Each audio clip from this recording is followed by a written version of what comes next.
క్షణం కూడా ఖాళీ లేకోకుండా దాడులు చేస్తారు మీడియా ద్వారా.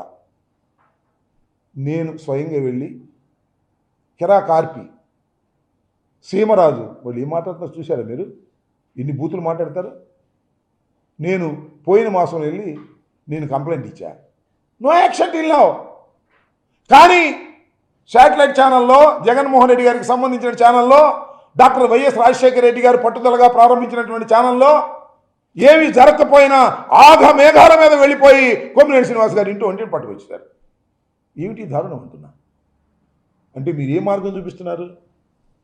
అంటే ప్రభుత్వం దలుచుకుంటే ఏ టీవీలో పనిచేసే యాంకర్ అయినా సరే ఎవరైనా విశ్లేషకుడు మాట్లాడితే అది అతని మీద రుద్ది వాళ్ళని తీసుకొచ్చి అరెస్ట్ చేసి కోర్టులో ప్రొడ్యూస్ చేయవచ్చుననేటువంటి ఒక కొత్త రకమైన సాంప్రదాయాన్ని తీసుకొస్తున్నారు కదా మీరు. ఈ సమాజానికి ప్రమాదం కాదా? ఇది రైట్ అవుతుందా మీడియాకి?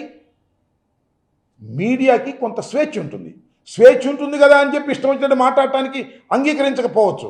ఏం కేసులు పెట్టారని దానిలో SC ST case Kommineni Srinivas గారు బెయిల్ రాకోకుండా ఏం చేయాలి, కొన్నాళ్ళు అట్టి పెట్టాలి అని బెయిల్ రాకోకుండా ఉండేందుకు వీలైనటువంటి సెక్షన్స్ అన్నీ పెట్టి అరెస్ట్ చేసి తీసుకొచ్చి సాయంత్రం కోర్టులో ప్రొడ్యూస్ చేస్తారు. సాయంత్రం రేపు పొద్దున వాళ్ళ ఇష్టం.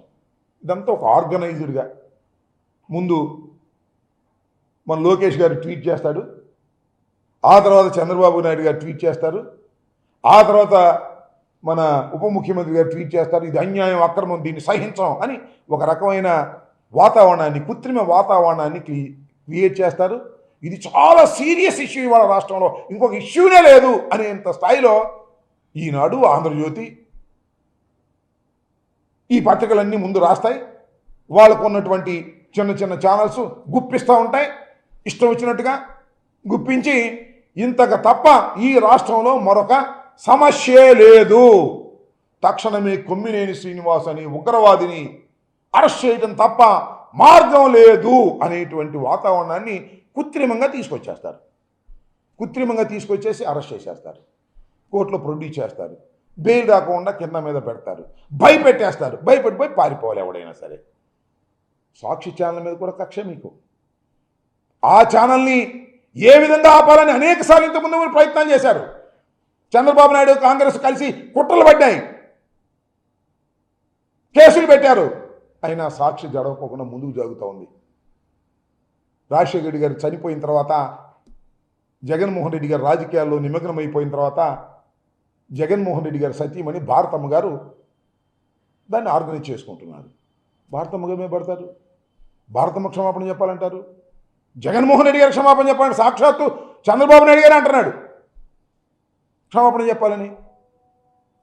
కొన్ని వందల డిబేట్లు జరుగుతూ ఉంటాయి ప్రతి ఛానల్లో కూడా.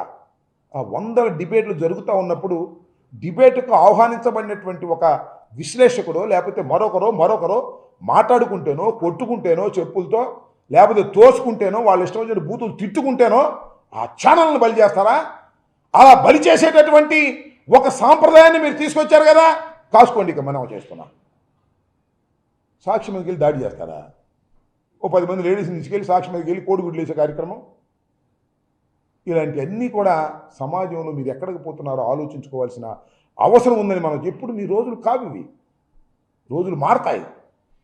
అనేక మంది ఛానల్స్లో పెట్టి మీరు యూట్యూబ్ ఛానల్స్ పెట్టి ఆ కిరా కార్పీని, ఆ సీమరాజుని పెట్టి తిట్టిస్తున్నారు.